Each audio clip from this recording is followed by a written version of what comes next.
Hi guys, if you're Fred 14 here, also known as Freddy Pemble, and today we're continuing my Tokyo Ghoul review series, or Tokyo Ghoul review series, where I'm going to review the Tokyo Ghoul manga and compare it to the anime and how that all happened. So, in the last episode we went through chapters 1 to 4, this time we're going through the rest of book 1, which is 4 to 8, no, 5 to 8. So, we actually left off on quite an important part here. So, what we have here is at the start we actually find out that where we find out this character name this woman, find out she's a girl. So we weren't actually supposed to figure this out in the anime. We never actually figure out that she's it's actually a she who didn't want to be a girl. I don't know how to say this, but Masuki wanted to be a boy because she thought she was weak as a girl, and she thought all boys were strong. All the boys looked at her weirdly. She didn't like the way she looked, the way that boys looked at her, thought about her, and that. So she thought, I'm just gonna change. I don't want to be a girl. Blah blah blah blah. And then we start getting into a fight where between her and Torso, where she shows off one of my favourite weapons in Tokyo Ghoul. One of my favourite quinquets, the knives. I don't know what's about it. I just like dual knives. Love the look of them. So we have that. So this goes nearly all the same as the anime. If you haven't watched the anime, basically all the torso fight goes basically the same as the anime. This part was really good at translating between anime and manga, between manga to anime. So the torso fight is basically the same, where Misuki, is it Misuki? I think so. Urie and that one. Can't remember his name. Buzzcut, as he gets called later on, are all fighting Torso. He's quite a easy ghoul to fight until Orochi comes along. So Orochi's identity gets shown in a couple chapters, actually in the next chapter, I believe, which is chapter 6. Which this whole fight goes about the same. There's not much difference. Orochi just starts fighting the Quink squad, and the Quinks get absolutely dominated. You can see there's a bit of a line there. I'll try and sit in the way of that so I don't get that line across my face. It's the amazing lights that I have. So the fight with Orochi goes about the same. There's not much difference when he's fighting the Quinks. We get a bit more graphic when Udi is trying to eat himself to regain energy so he can fight still. When he's told to retreat. One of the most badass scenes comes in with Kaneki Sasuke comes in to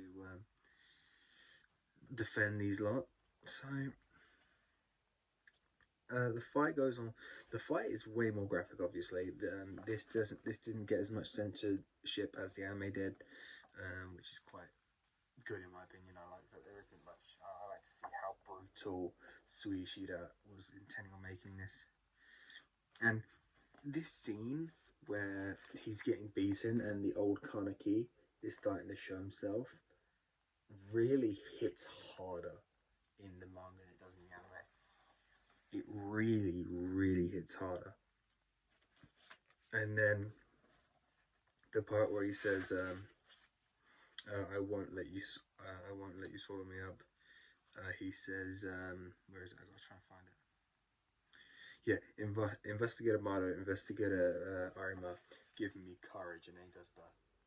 Oh, I can't do it because I think I've already done it. Yeah, I've already done it. But he gets the amazing finger snap, and then the Kagane ejecting. Now, the way that Kagane had to be spread between 2 pages.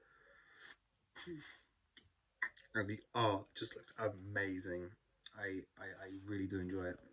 Then we move on to chapter 7, where we finish off the Orochi fight, and we really see the difference between the Quinks and Kaneki, or Heise, as he's known in this part, where Heise is just shredding all the way through here. It's like where he was losing, now he's basically on par, or even ever so slightly above Orochi, until Orochi starts taking the fight a bit more seriously.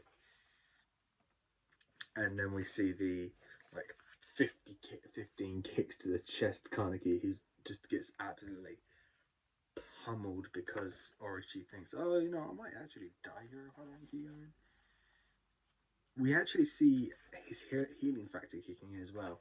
We don't actually see this much in the anime. We don't actually see it at all, unless it failed, where we see the fail one where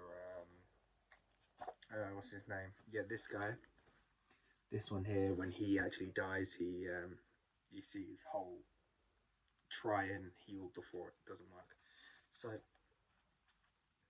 you actually see here where his healing factor actually kicks in, and you can see it's that spider-like, or like that weird organism making a hole, like, you know, patching the hole up, which I find amazing. It looks absolutely great. And then one of my favorite things that Heise ever says is, "I'm not sure if I should be honoured, but I don't think you want to get to know me." And he gets the most insane little like snap here, and he just goes absolutely blitz, like white hair Kaneki mode, where he like just starts. This is the most brutal part. I think this is the most brutal part. This part here, he's just five to six. No, let's see. Yeah, 5 Kagane tentacles straight through Orochi's chest. And as soon as he's about Orochi, like, this is where Orochi's about to get finished off. Kaneki is literally just about to knock this man out. Where let's cover that page. We find out that Nishiki is actually the Orochi, and Nishia, how would you say it? And then Ichigo starts going panic. Exactly the same here. This is where it starts to change slightly, because although the fighting is the same, where you know, Kaneki's going a bit insane, or Kaneki's losing control, Mado's about to, you know, bullet through the skull, where it doesn't actually show the bullet through the skull. We actually get a little extra scene here, which I never saw, where it was making sure that Heise didn't remember, like, you know, wasn't going to lash out again and go on another rampage. We actually see an extra scene where they're checking, making sure it is Heise that is talking and not Kaneki, which I do like a lot. Then chapter 8 is basically the same. I think it's just chapter 8, isn't it? Yeah, chapter 8 is basically the same, where Udi? No, I've been reading too much Bleach. Udier actually starts off with getting slapped. He loses his job as the captain of the Queen Squad, and that moves on to where is it? I got to find out, because then I can finally remember how to pronounce this guy's name. Shirazu. Yeah. So Shirazu gets put into the captain role. Then Kaneki, we get to a scene where Kaneki is training with Arima. As we know, Kaneki trains with Arima because I'm not sure if it's because he's the only one who can actually fully contain him, or if it's just that Arima is basically Arima's little project. Arima's like, yeah, I'm going to take control of this one. This one's mine. Other than that, it's basically the same. Kaneki gets absolute beasted by Arima with just the pen towards the face, thinking, wait, a pen shouldn't be able to penetrate my skin, but knowing Arima will.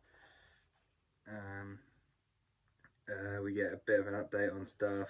Everything's basically the same, and then it gets to one of my favourite scenes where he's about to go off to the coffee shop, Oh, before we get to the coffee shop, actually, before we get to the coffee shop, and we end. Actually, no, this goes up to chapter 9. Oh, well, I'll go up to chapter 9 then. We actually see the Algiris rated SS Ghoul. That's a rabbit. So we initially think on this one, did Toka join Algiri, but we can't because that doesn't look like Toka's mask exactly. Doesn't look like Toka standing there. So the other one we could think of is Aido, which is fair play. We go through basically just a ton of exposition on Urie wanting to get stronger, how the Quink squad actually work. It's basically a kakuho that is surrounded by layers of like basically frames which stop the person from getting infected too much by turning into a ghoul fully. We find out about the new target, the Nutcracker, the Quink squad, part of Quink squad. So we have Kaneki or Haze, Shirazu, and Mutsuki. Mutsuki, that was it. Go into the coffee shop, and my favourite scene throughout the whole entire book one, first seeing Toka. I don't care what people say about Toka. I like Toka. And just getting a full screen of Toka at this point, I do not care what you have to say. This is what I'm alright with. I do not care. Shoot me if you want. But what I can say is Toka is one of my favourite characters. The way she is expressed in this and how she is actually the way what her purpose was in this anime was great. That we'll get into later on where we actually find out what her purpose is next month. So that's how it went. Nearly the complete same in the anime that it was in the manga, which is good. I like that when they completely translate the manga straight to the anime. So I really like it when they do that. It makes me it makes it easier to go along with. That's why I didn't like that was the irritating thing about typical Route A. Route A, where it wasn't actually canon to the point where I'm not sure if it wasn't canon or if it was it didn't follow the manga at all. Well, it didn't follow the manga to the point where it was the same. You didn't get the same story as you did when you read the manga, which irritated me a lot. So that's going to be it for this video, guys. Next week, the next video won't be a typical video. It's going to be a different video. It's going to be on one of my other favorite animes, one of my favorite shonen anime, or manga actually, because watch my got a notification. So it's actually going to be on one of my favorite shonen anime of all time, which you'll hopefully be excited for. I'll see you guys in the next video. Don't forget to leave a like, suggestions in the comments if you want to see any specific manga, anime, reaction, first impressions, whatever. If you want to see anything, let me know in the comments down below. Don't forget to leave a like, subscribe, and I'll see you all in the next video. Goodbye.